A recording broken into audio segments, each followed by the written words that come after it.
Welcome to the No Chill podcast, where facts get thrown out the door and no topic is too wild to get flamed. I need you to chill. Whether it's game-winning shots, blockbuster flops, or celebrity meltdowns, oh, come on! I'm calling it exactly how I see it. I've got no filter, no apologies, and definitely no chill.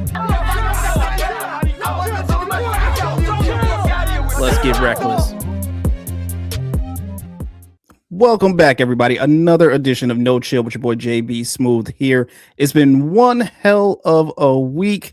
Man, it has taken a long time to get to this point, but we're here. Thank God for another week done, and we can enjoy this weekend of nice weather coming up too as well. But let's get into it. First and foremost, rest in peace to Clive Davis, one of the greatest music executives and visionaries the industry has ever known. His incredible ability to discover, develop, and believe in artists changed the course of music history. He helped launch and guide the careers of countless icons across multiple genres, from pop and R&B to rock and hip-hop. His influence reached every corner of the industry, shaping the soundtrack of millions of our lives today. His passion for music, unmatched ear for talent, and lasting legacy will continue to inspire artists and fans for years to come. Thank you for everything that you gave to music.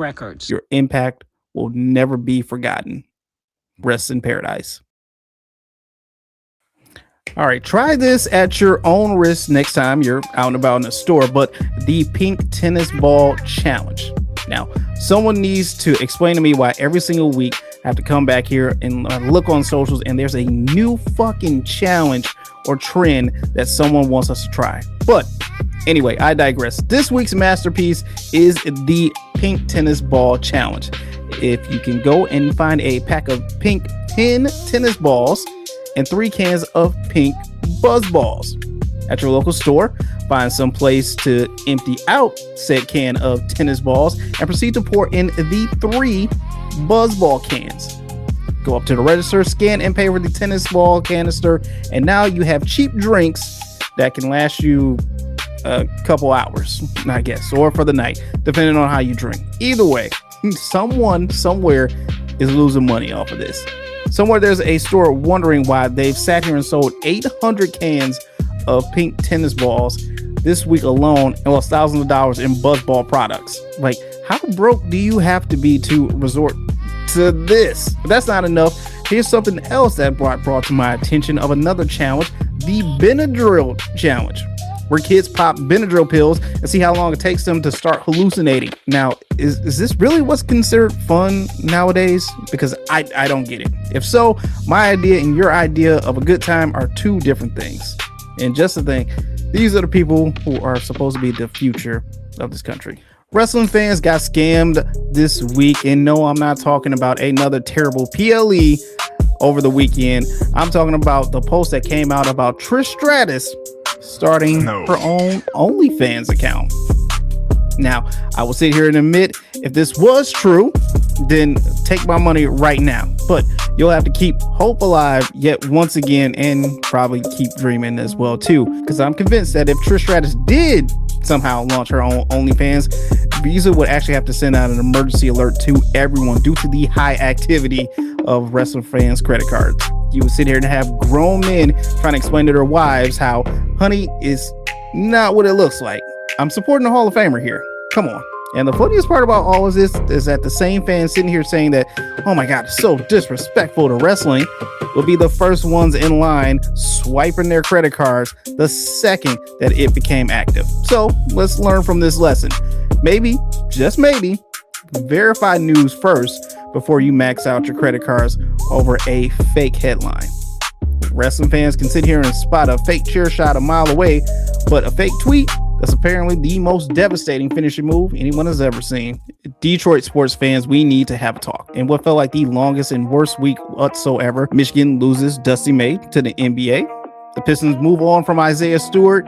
Jalen Durham reportedly says he's open to exploring a sign and trade deal if they can't get a deal done. And the Lions cornerback Terrion Arnold, TA, turns himself into the police. We open up our phones this week looking for a little off-season optimism.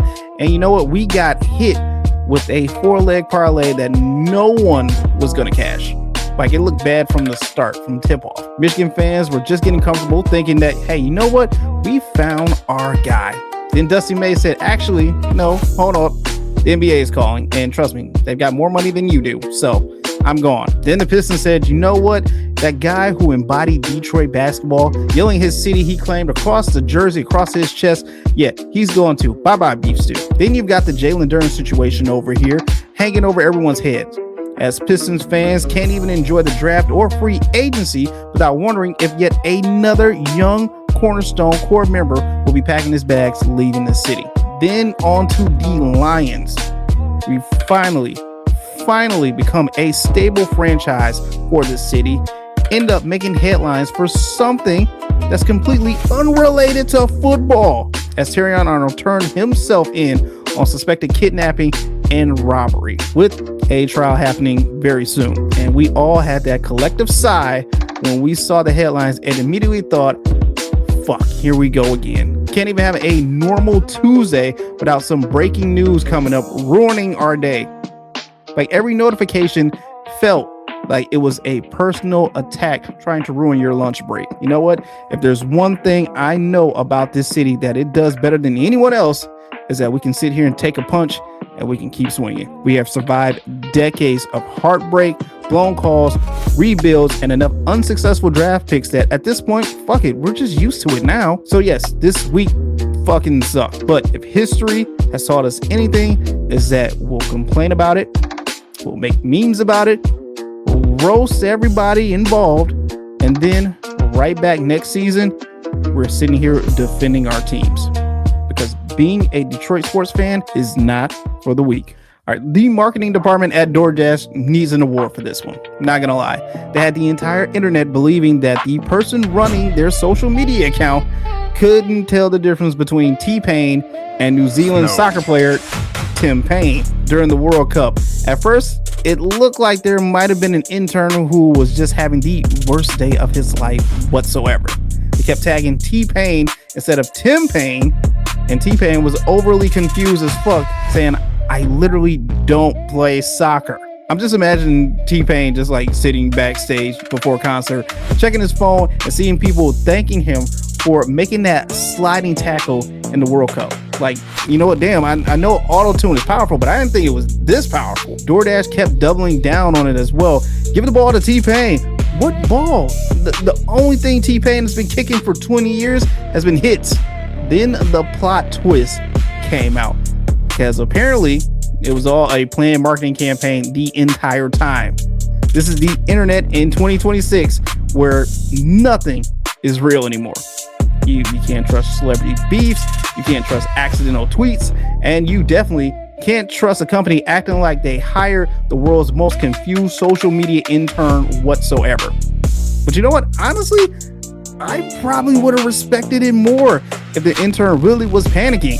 Like a poor 22-year-old sitting here thinking, I just cost DoorDash millions of dollars. But instead, you made the money and are probably going to get a bonus out of this anyway, kid.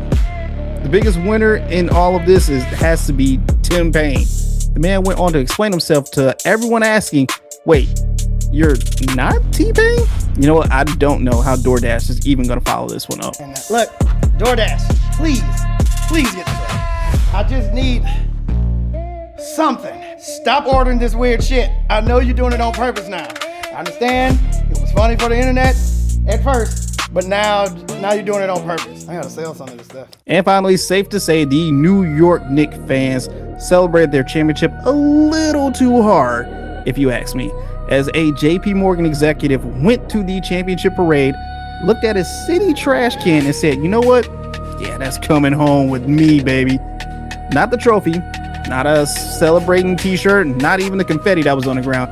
A public fucking trash can. Apparently, this limited edition Knicks trash can was too irresistible for this young lady. She literally dumped out the garbage onto the street and walked off carrying the can before eventually getting fired and losing her job after the video went viral. Fired for stealing sanitation equipment. This has to be the most Gen Z way to get fired this year. Do you realize how crazy you have to be to steal something other people put their garbage in. That's like robbing a porta potty just because you like the color. And you know what? This woman works in banking. So you're telling me someone that we trust to make executive level decisions looked at a 30-pound city trash can and thought this is a sound investment. And you know what? New York fans were defending this too. They said this was a collector's item. No, sir. No. Michael Jordan's rookie card is a collector's item. This is a wastebasket. The Department of Sanitation did get the trash can back, and they started trolling with the whole no need to nick a bin giveaway. You know, if you're a corporate exec making six figures, how about you don't commit a petty theft in front of 8 million smartphones? Because in 2026, every stranger is carrying a camera capturing your every bad decision, trying to make a TikTok out of it, which apparently is the fastest way to lose a paycheck at JP Morgan. That's going to do it for another edition of me here at the No Chill Podcast with your boy JBSmoovv. I'll be back next week. And of course, I'm going to look out for anything that is ridiculous enough to come back here and tell you all about. So until then, while I got your attention, go and check out the Motor City Metrics podcast, as well as the Tigers minor league report. The Tigers are letting a few more slip, and we're falling back in this race. And Scuba is still on this fucking team. I don't know what's going on. Rogelio, help, please. And go and check out the Motorsport podcast between myself and my guy Chase called Fast and Loose. Still finding time to record, but after every single race, an update will be right here on this channel for you to go and check out as well. Until next time, like I tell you all, just take care of each other.